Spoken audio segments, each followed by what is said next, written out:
questions and get a mic to you.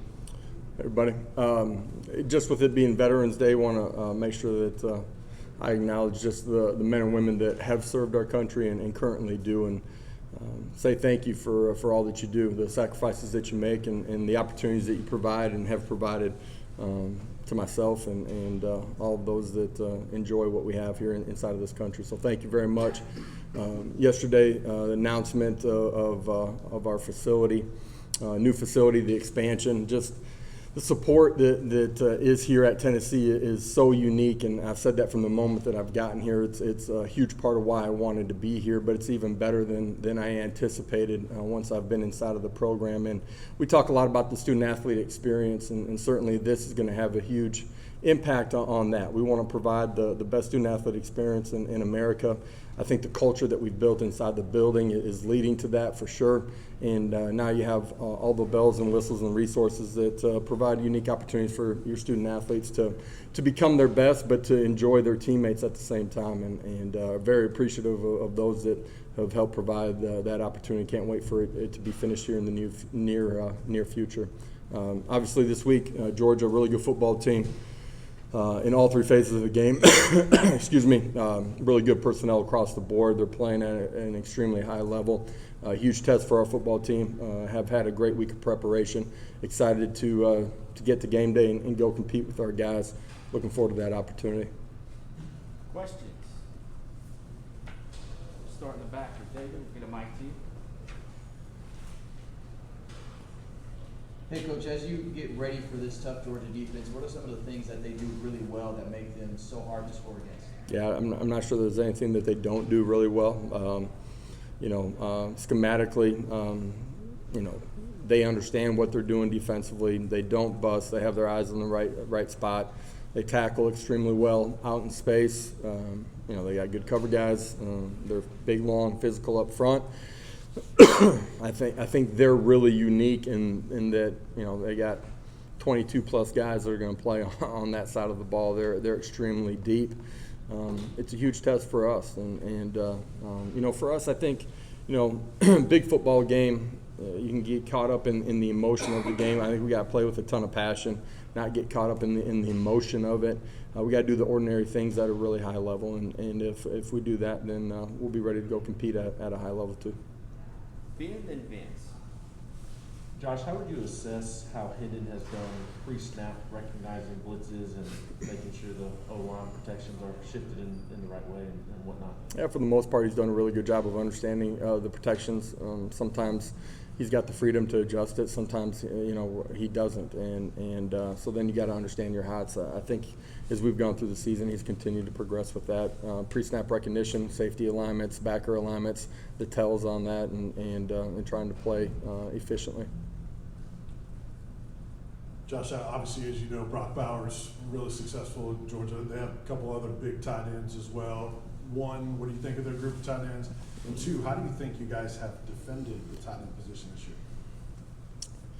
I think we've defended it well at times. They're a huge part of what they do offensively, playing 12 personnel a lot, and they do that because that group plays and competes at a really high level. They do a really good job in the run game. They do a good job in the play-action pass from inside the core, but they're able to split those guys out and use them as wide receivers and try to find mismatches, where they can use their length to their advantage. We have to be dialed into our keys all day long. That's your second level linebackers and then your safeties in particular too. Wes and Mike. Josh, where's the line between sort of playing with passion and playing with emotion? I mean, I guess that may be different for each guy a little bit, but how do you define where that line is? I think when you're playing out of emotion, sometimes there's extra things that happen from snap to whistle, and for us, being on the right side of it, being able to reset to the next play, not letting one play affect the next. That's really what I'm getting at when I say that.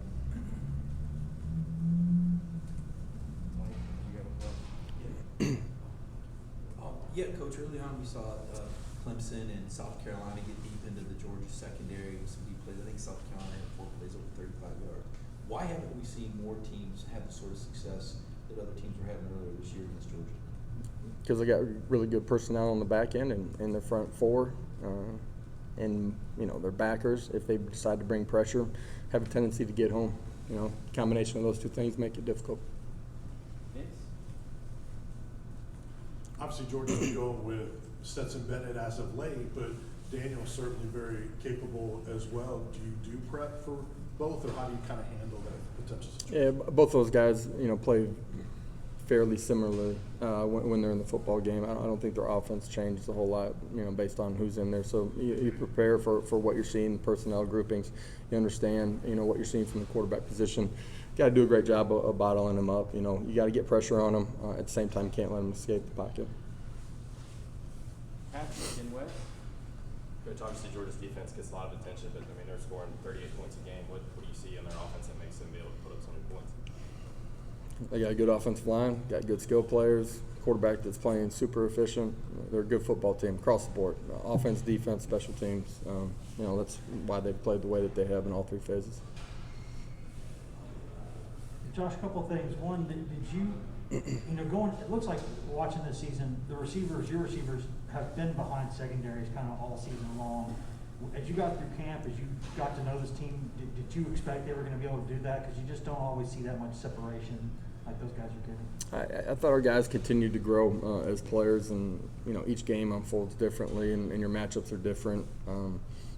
Those guys have done a good job when asked to beat the guys that they've gone across, and have found a way to get behind people at times during the course of the year. This is our biggest test, at this point, just the way this defense is playing. Also, we'll give it a shot. Tyon, Jabari, Warren, any update there? You're just going to give it a shot? Yeah. See what happens. Okay. We always make those decisions based off of Friday's practice, so we'll see where we're at. Good try, though. Kellyanne in the back, then Eric and Austin. Well, Coach, a quick follow-up on that. Have they been able to get some work in practice throughout the week? We have been able to get work with those guys. We'll see where they're at come tomorrow, and hope to have those guys ready for Saturday. And a quick follow-up, you always stress the importance of the 48 hours beforehand. How was the team's focus heading into Georgia on Saturday? I think they're really focused today. Was good. It's a Thursday walkthrough type day for us. The energy out there was good, but I thought they were extremely focused, and tomorrow will be a big day for us too, and just finishing it the right way. That was really important, and I mentioned it a lot early in the year because I didn't think we did a very good job of it. We've gotten better as the season's gone on. Eric? What makes Jordan Davis so effective up front from your vantage point? And their secondary, it replaces a lot of guys. How that unit got better as the season's progressed? They just have gotten better cohesively. As the year goes on, you continue to grow in understanding of your schemes, your alignment, your technique, and they've created turnovers.